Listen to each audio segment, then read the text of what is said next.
My girlfriend and I had only just moved into our new home when everything began. To us, it was perfect, the kind of place we'd been dreaming about. Wide rooms, light spilling in through the windows, a garden for summer nights. We'd rescued a cat together, Bella, and she'd already claimed her favorite corners. Everything felt right. But perfection never lasts. On our right side stood another house. It looked half alive, as if someone had once tried to breathe life into it but gave up halfway. The windows were dirty, shutters crooked, and scraps of building materials sat abandoned in the garden. The owner, we later learned, had begun renovations but never finished. The layout of our homes meant that our back garden entrance sat next to that house's entrance. Where there should have been a fence, there was nothing.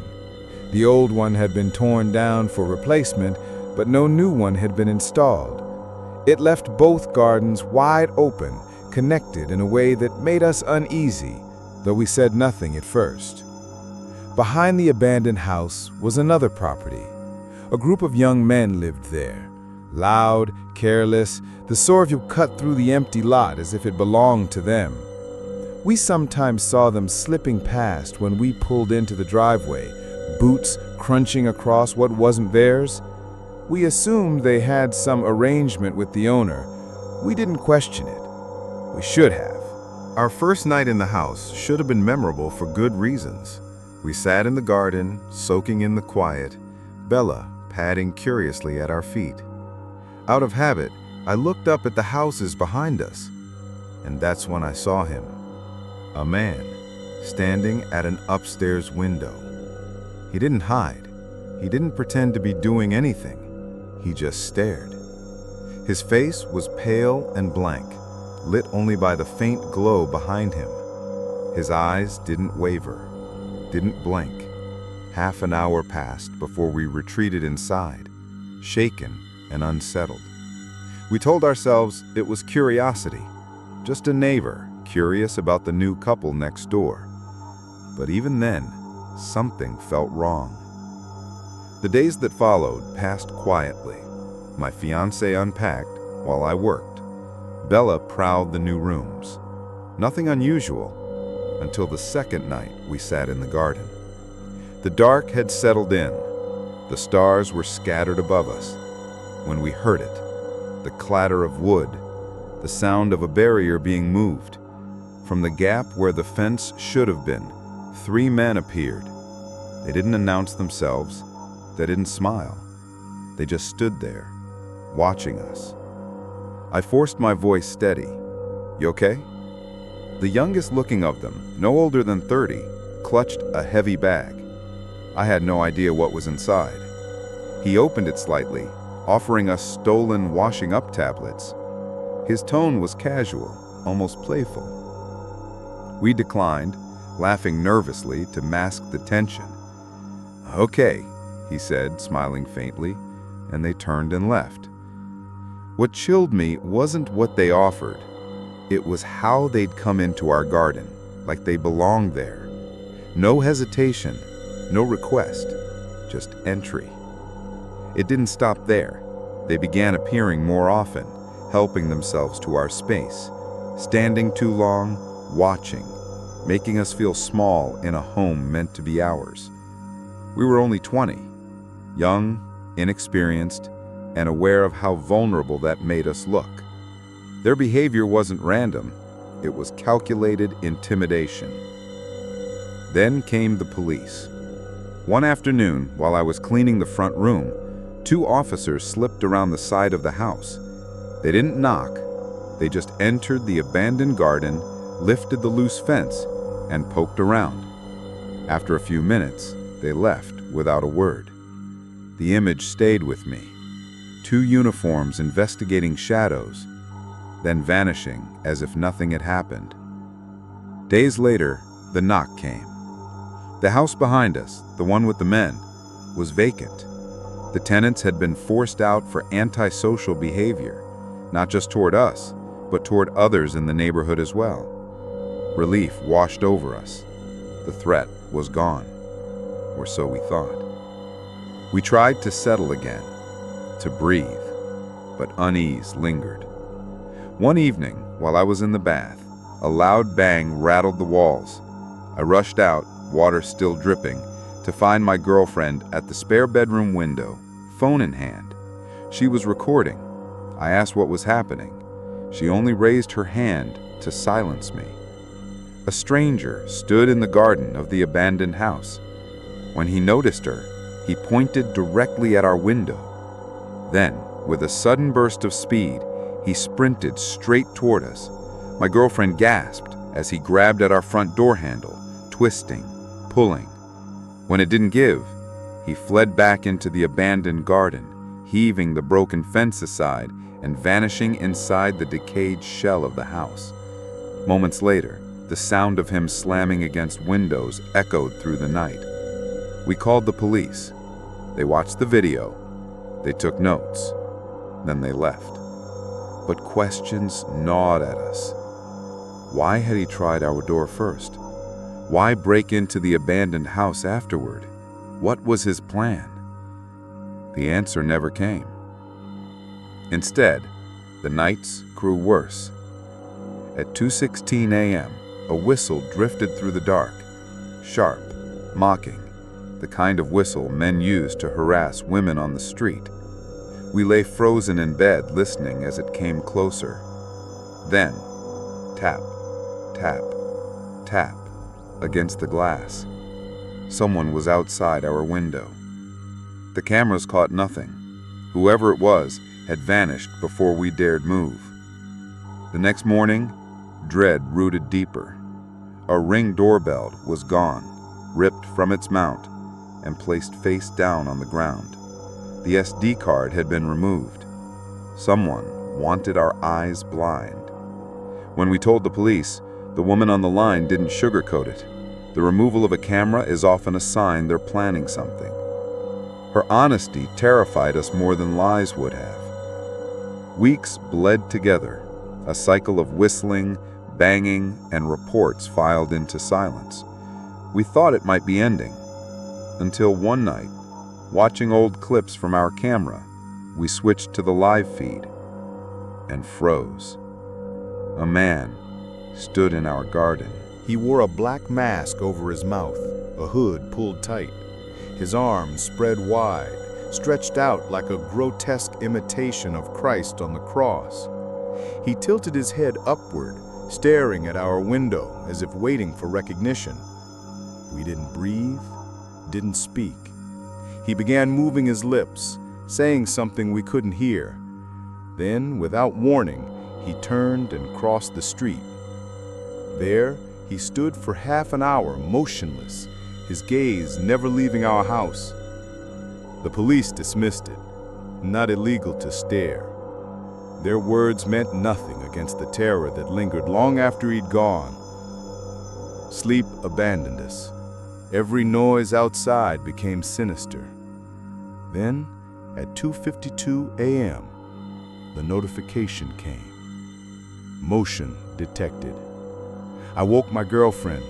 Someone's outside. I know it. Check the camera. She did, and we both saw them. Two masked figures creeping from the side of the house, flashlights slicing through the dark.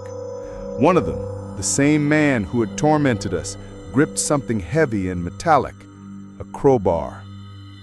Why us? Why this house? What did they want? For days after, he taunted us, standing across the street, pointing, waving, sometimes shouting things we couldn't make out, always with that blank stare, as if daring us to confront him. We recorded everything, submitted report after report, but the response was always the same. Not enough, not actionable, not a priority. And so the harassment continues. Earlier today, he returned. He stood outside, mask half pulled down, his eyes fixed on our window.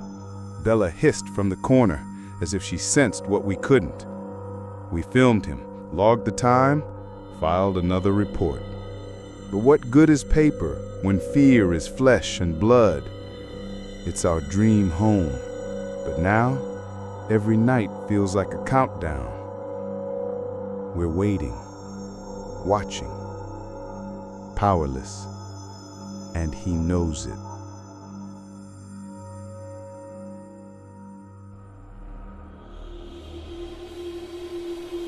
It was March of 2022, spring break of my second year in college. I remember the excitement, the relief of finally escaping lectures, deadlines, and dorm room noise. My friends and I, 6 of us in total, wanted nothing more than a few days of freedom. No phones buzzing with reminders, no professors breathing down our necks. Just us, a cabin in the woods, and the kind of carefree nights that blur into half-forgotten memories. There were 4 of us guys, me, Matt, Chris, and Tyler. The girls, Jess and Sarah, had been part of our group since freshman year. We were close. Too close, maybe, like a little family, sharing secrets and inside jokes only we understood. That's what made the plan feel safe, even if the cabin we rented seemed too cheap to be real. 2 stories tall, a wraparound porch, 2 bathrooms, and near a lake. All that space for barely more than what we'd pay for a week of groceries. The ad claimed it was private land, tucked away in the woods of South Carolina. Secluded, isolated, the sort of setting you'd see on a postcard, until you looked closer. The man who owned it had an accent thick as honey and just as heavy. When I spoke to him on the phone, his words were slow, almost rehearsed. He gave us one warning before he hung up. Don't go wandering too deep into the woods. Some old stuff back there. Whales and busted fences. Snakes. You don't want to get turned around. We laughed about it. Thought he was just trying to give us that spooky southern charm, the kind you tell around campfires. But when we arrived, the laughter died in our throats. The drive alone set the tone. GPS cut out an hour before we reached the property, leaving us with nothing but scribbled directions in the thin beam of our headlights. The road devolved into dirt and gravel, winding so tight we had to pray another car wouldn't appear. Trees pressed close on either side, towering and silent, their branches knitting together overhead until it felt like we were being swallowed. When the cabin finally appeared between the trees, none of us spoke. It didn't look like the pictures. Older, grayer. Its windows were cloudy with dust, shutters sagging from rusted hinges. A faint sour smell lingered outside. Garbage left too long in the sun, mixed with damp wood. We forced jokes, pretended it added character. By 7 that evening, the grill was smoking, the music was loud, and bottles were already half empty. We wanted to believe it was just a normal trip. The first night went how you'd expect. Cards, laughter, cheap beer. By 11, the cold pushed us inside. That was when I noticed how thick the darkness was outside the porch. Not just nighttime dark, black like ink. The trees swallowed the light, and the air itself seemed heavy. No bugs, no wind, just silence pressing against the glass. I crashed around 2 in the morning in a ground floor room beside the kitchen. The window by my bed faced the woods. At 4:15, my eyes snapped open. No dream, no noise, just awake, with my heart already hammering. Then I heard it. Tap, tap, tap. At first, I thought it was the heater creaking, but the rhythm was too steady, too deliberate. It sounded like fingers. My skin went cold as I turned toward the window. A man was pressed against the glass. Pale skin stretched tight over bone, wild, tangled hair, bare chest streaked with dirt. His face was so close his breath fogged the pain. His mouth hung open, slack, like he'd forgotten how to close it. And his eyes, wide, unblinking, locked on mine. His finger tapped, slow and teasing. Tap, tap, tap. I couldn't move, couldn't breathe. My body was ice, but my mind screamed to call for someone. Finally, I whispered Matt's name. He was asleep on the couch outside my room. Louder the second time until he stirred. When he stumbled in, I pointed at the window. He saw the man. Matt jolted upright so fast he knocked the coffee table over. That single sound must have been enough, because when he flicked on the porch light and charged outside, the man was gone. Everyone woke up in a panic. Jess and Sarah clung to each other, their faces white. Tyler said maybe it was just a drunk local. Chris suggested a hunter who got lost, but I knew. That man hadn't been lost. He'd been waiting. We pushed furniture against the doors and took turns staying awake. Nothing else happened. Not that night. The next morning, we found the proof. Bare footprints. Human. They circled the entire cabin, pausing at every single window, including the tiny one above the upstairs shower. That should have been the end. We should have packed up, left, driven until the trees were behind us. But fear makes you stubborn. We convinced ourselves it wouldn't happen again. Night 2, we tried to pretend it was normal. Drinks, music, a fire. But the laughter was thinner. Jess didn't drink. Chris kept a hunting knife at his side. Every glance drifted toward the tree line, where the dark seemed thicker than ever. We locked the doors, checked every window, tried to sleep. At 3:30, Matt went to get water. He froze in the hallway, called my name. When I joined him, I saw what he was pointing at. Someone was standing in the kitchen. The same man, naked this time, his back a mess of raw scratches. He stood swaying in front of the fridge, like he didn't know what it was, like he'd forgotten how kitchens worked. His head tilted slowly, like a curious dog. We gathered in the hallway, weapons in trembling hands, my pocket knife, Sarah clutching the fire poker, Chris with a broken chair leg. No one spoke. Finally, someone flicked on the light. The kitchen was empty. The back door gaped open. Not broken, not forced, just open. That was it. We didn't debate, we didn't argue, we grabbed what we could, wallets, phones, keys, and piled into the car. By the time we got a signal, we were nearly an hour away. The sheriff's deputy we met at a diner barely reacted. He asked if anyone was hurt, then nodded like he'd heard the story 100 times. "Yeah," he said, "we've had trouble with folks squatting out in those woods. Not always right in the head." We tried to explain this wasn't just a squatter. He came 2 nights in a row. He circled every window. He got inside without breaking a lock. The deputy just nodded again, eyes dull, like he knew more than he wanted to admit. When we mentioned the cabin owner, his expression flickered. Recognition, discomfort.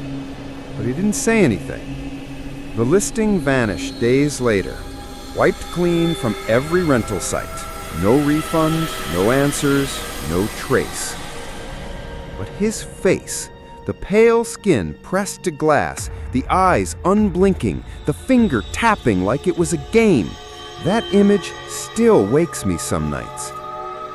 We don't talk about that trip anymore, but none of us have gone back to South Carolina since. When I was 12, I thought I was invincible.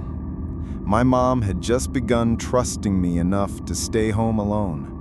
We lived in one of those quiet little towns where people left their doors unlocked, where the most exciting gossip was about whose dog had wandered into someone's garden. Wide lawns, friendly neighbors, tidy streets. It was the kind of place where fear never really entered your mind. My parents believed I was safe there, and for a while, I believed it too. It was a Saturday night. My parents were headed out. My sister was at a friend's house, and I was left with a $20 bill on the counter and strict instructions not to open the door to anyone I didn't know. For me, it was freedom. I had the entire house to myself, my PlayStation 2 hooked up in the living room, and a stomach ready for pizza. Back then, I was obsessed with James Bond games. I'd already beaten Nightfire for the 100th time when I decided I couldn't hold off any longer. I needed food. I called Gianni's, a little pizzeria just a few blocks away, and ordered a large pepperoni.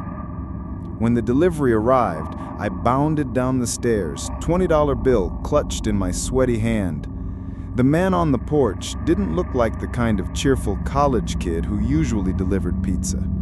He was older, mid-40s maybe, with a greasy beard, glasses that slid down his nose, and a black trucker's hat pulled low over his forehead. His eyes darted past me, into the house, before they settled on me again. I handed him the money, and he passed me the box. Then his lips curled into a half smile. "You alone here?" he asked. The words froze me. My parents had drilled it into me 1,000 times. Never tell strangers you're home alone. My voice shook as I replied, "My parents are on their way back." It was a lie, and not a very good one. But it was the only thing I could think to say. He stared at me for a moment too long, then shoved the change into my hand and walked off into the night. I told myself I was being paranoid. I ate 3 slices, shoved the rest into the fridge, and ran back upstairs to lose myself in another Bond mission. Hours slipped away. The house was still, the night outside calm. At around 11 o'clock, the doorbell rang. Finally, I thought, my parents are home. I hurried downstairs, calling out, "Mom? Dad?" But what answered me wasn't my mother's voice. "Hey," a man said through the door, his tone rough and unfamiliar. "I need help. I need to use a phone." The hair on my arms stood on end. I stammered, "Who is it?" The man didn't answer my question. He just repeated, louder this time, "I need to use your phone." Something in his voice was wrong, too forceful, too insistent. I turned toward the stairs, intending to retreat, but then he banged on the door. The sound thundered through the quiet house. "Wait," he said. "Please, I need help." I froze. That meant he could see me through the small glass panel at the top of the door. Slowly, I turned my head and caught sight of a shadow against the porch light. A man's head. He was staring straight at me. My chest constricted.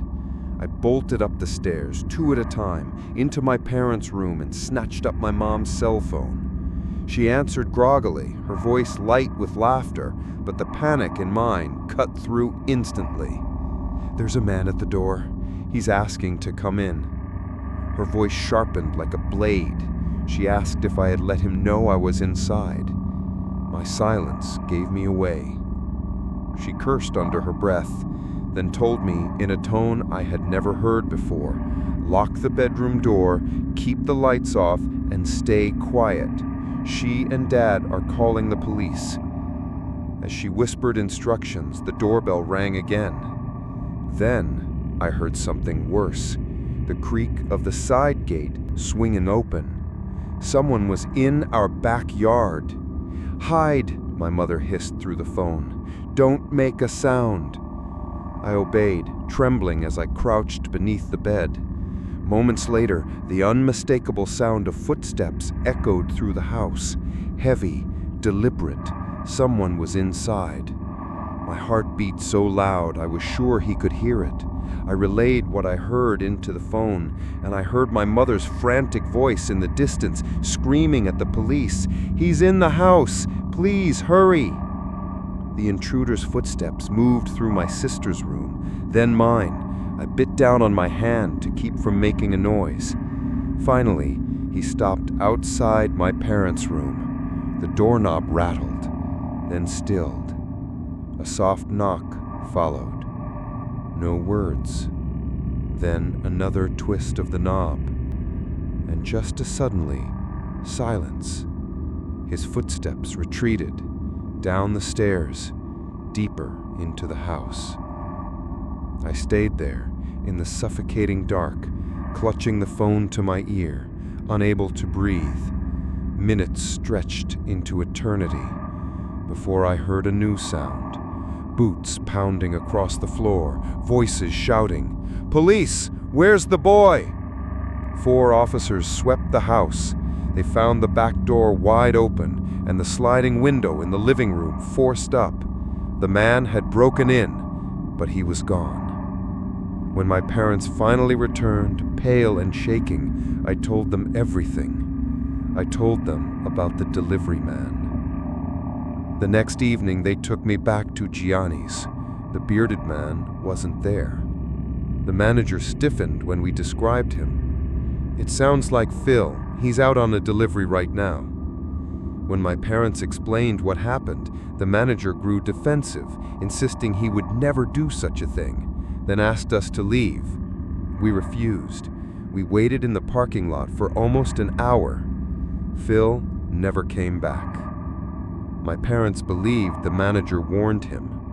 The police said there wasn't enough evidence to do anything. We never ate at Gianni's again. And me? I never felt safe in that house again.